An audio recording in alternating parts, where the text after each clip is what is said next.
సప్తదశోధ్యాయము శ్రద్ధాత్రయ విభాగయోగము శ్లోకం 4 యజంతే సాత్వికా దేవాన్ యక్షరక్షాంసి రాజసాః ప్రేతాన్ భూతగణాశ్చాన్యే యజంతే తామసా జనాః. తెలుగు తాత్పర్యము. శ్రీకృష్ణుడు ఇక్కడ శ్రద్ధ యొక్క 3 రకాల ఫలితాలను వివరిస్తున్నాడు. సాత్వికులు దేవతలను ఆరాధిస్తారు. వారి లక్ష్యం ఆధ్యాత్మిక పురోగతి, పవిత్రత మరియు దైవానుగ్రహం. రాజసికులు యక్షులు, రాక్షసులు వంటి శక్తులను ఆరాధిస్తారు.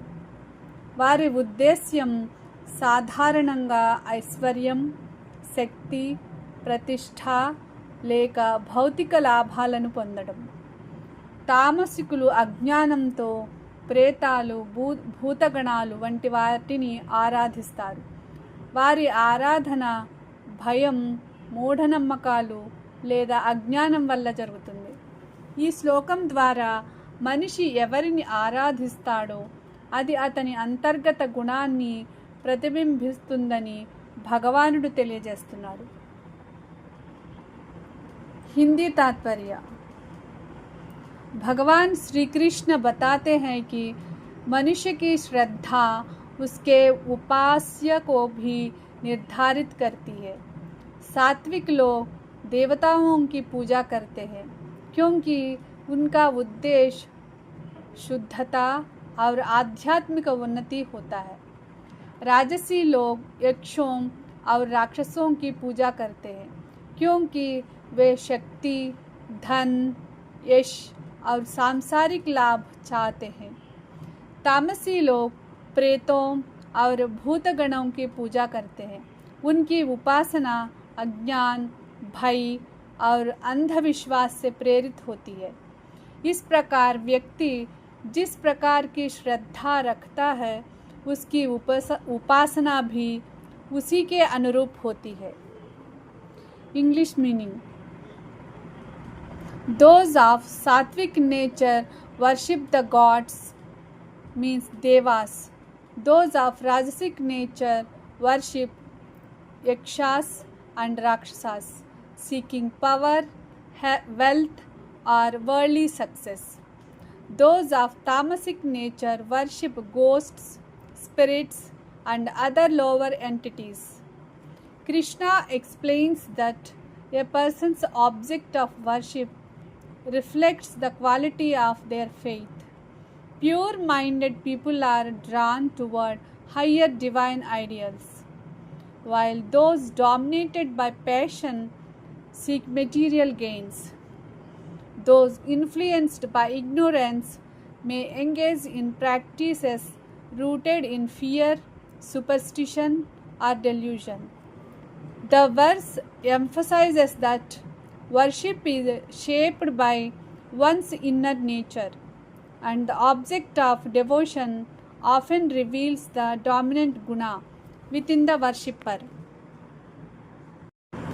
సప్తదశోధ్యాయము శ్రద్ధాత్రయ విభాగయోగము శ్లోకం 5 అశాస్త్రవిహితం ఘోరం తప్యంతే ఏ తపోజనాః దంభాహంకార సంయుక్తాః కామరాగబలాన్వితాః. తెలుగు తాత్పర్యము. శాస్త్రాలకు విరుద్ధంగా కఠినమైన మరియు శరీరాన్ని బాధించే తపస్సులను కొందరు ఆచరిస్తారు.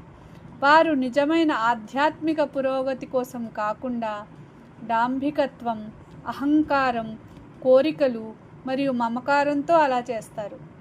అటువంటి తపస్సు భగవంతునికి ఇష్టమైనది కాదు.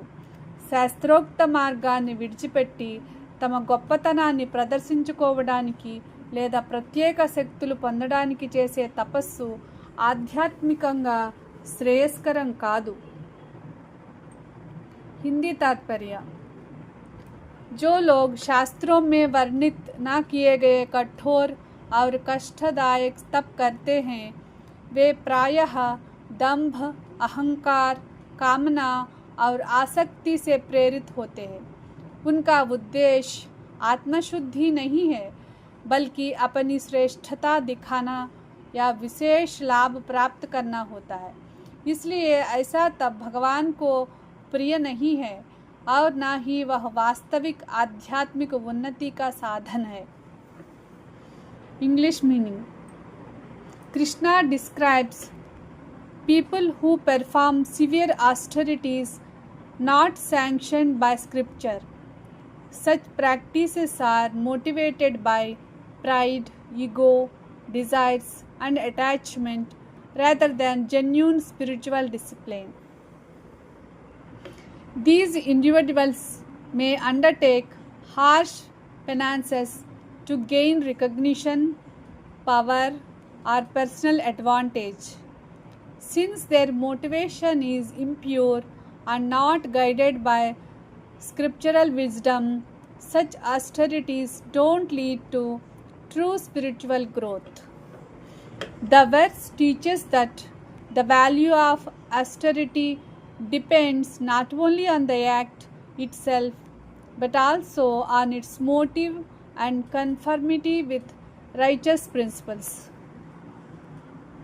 సప్తదశోధ్యాయము శ్రద్ధాత్రయ విభాగయోగము శ్లోకం 6 కర్షయంతః శరీరస్థం భూతగ్రామమచేతసః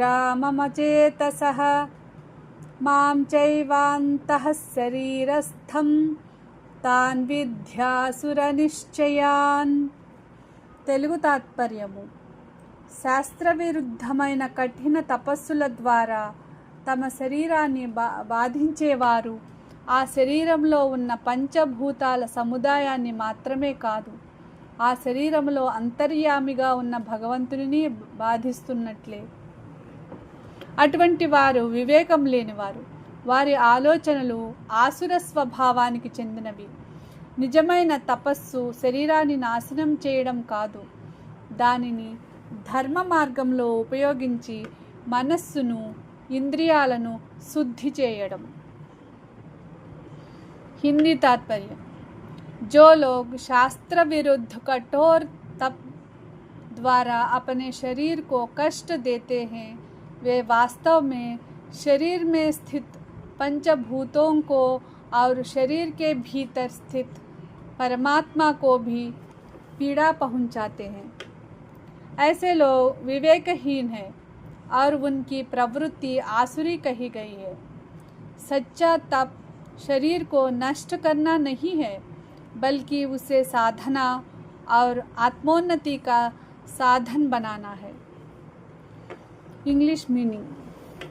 Krishna says that those who torture the body through misguided austerities are harming not only the physical body, which is made of the elements, but also the Lord who dwells within as the inner self. Such people lack proper understanding and are described as having a demoniac, means asuric outlook. Genuine spiritual discipline is not self-torture. It is the purification and proper regulation of the body, mind, and senses. The verse emphasizes that the body is a sacred instrument for spiritual growth and should be respected rather than abused.